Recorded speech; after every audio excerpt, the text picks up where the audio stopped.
Español, gracias que nos acompaña nuevamente. Vamos a retomar esta noche un tema del que hemos hablado ya en varias ocasiones y seguiremos hablando por la importancia que tiene, por supuesto, en México, el tema del combate al narcotráfico y la situación que atraviesa nuestro país, que involucra muchas cosas, pero marcadamente una espiral de violencia que ya lleva pues miles de muertos en los últimos años en nuestro país.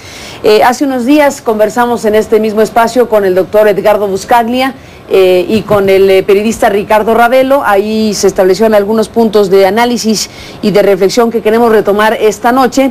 Le agradezco mucho al doctor Buscaglia que nos acompañe nuevamente.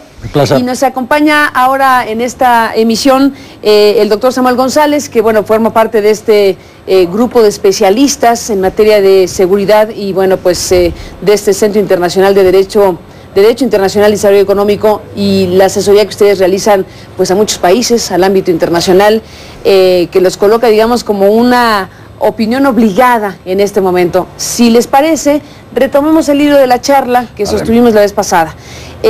Hoy se agrega un dato. El Congreso de la Unión, a través de su comisión permanente, le hace un exhorto al presidente Felipe Calderón, le hace un exhorto al Ejecutivo para revisar la estrategia, para plantear si el camino que se ha elegido en este momento para combatir el narcotráfico es el adecuado. Y en eso estábamos en el programa pasado, precisamente. Sí, las 4 ruedas del auto, ¿te acuerdas? ¿Haces una ficha técnica breve para retomar ese hilo?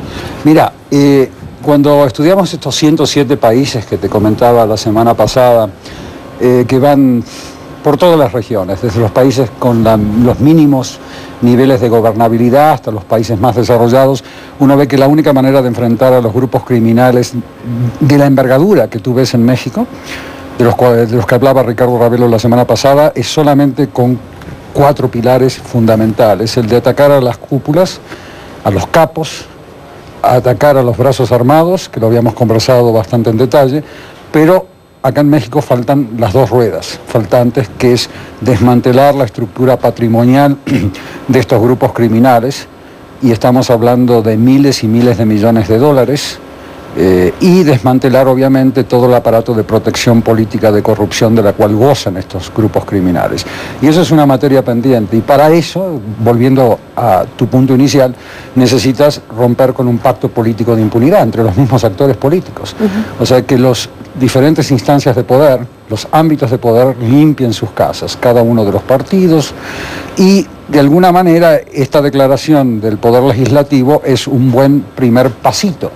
Sin embargo, el Poder Legislativo también tiene un rol en proponer una delineación de estrategia. Si bien el Poder Ejecutivo la debe ejecutar, el Poder Legislativo debe proponer el esqueleto estratégico de lucha contra la delincuencia organizada. Y todavía no he escuchado del Poder Legislativo que se proponga un pacto político para romper con esta protección de la cual gozan estos grupos criminales en los diferentes estados de la República. Y no nos basamos, como te decía, en una bola de cristal. Todo esto se ve. Las empresas criminales tienen una vida muy predecible. Cuando los países sufren transiciones políticas hacia una democracia, y la sufren porque la transición es dolorosa, es como la adolescencia de alguna manera, normalmente los grupos criminales se aprovechan de la atomización del poder político. Ya no se están enfrentando ante una pirámide política como había acá en México anteriormente, y me estoy remitiendo a los autores mexicanos que han escrito sobre este tema. Ahora ya se encuentran con poderes políticos atomizados, que son muy fáciles de comprar.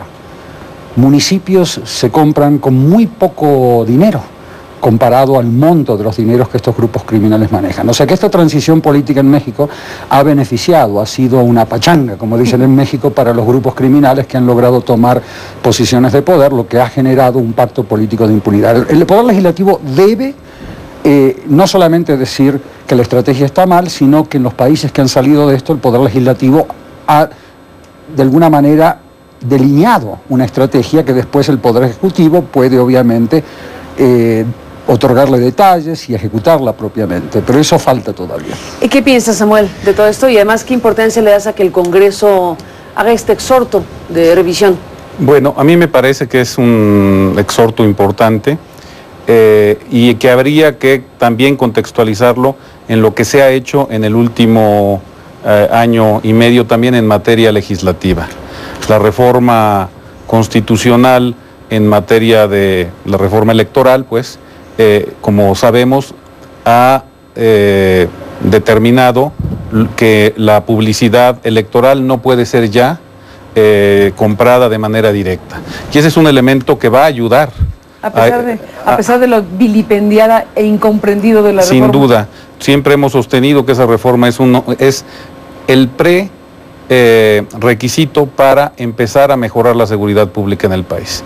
Ahí tienes un pie que va a cambiar la dinámica.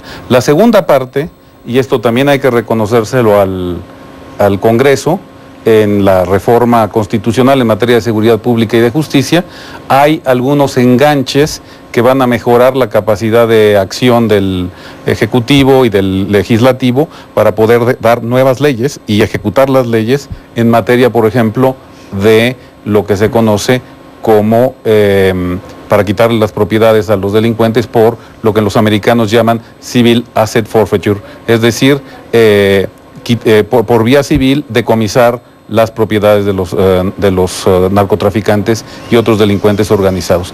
Ahí tienes dos elementos en los cuales el Congreso ya debe estar planteando estrategias. Los actores políticos se han manifestado en ese sentido por este cambio.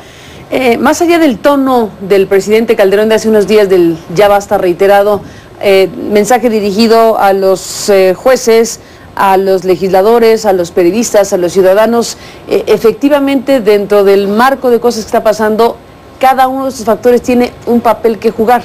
Déjenme hacer una pausa y regresamos.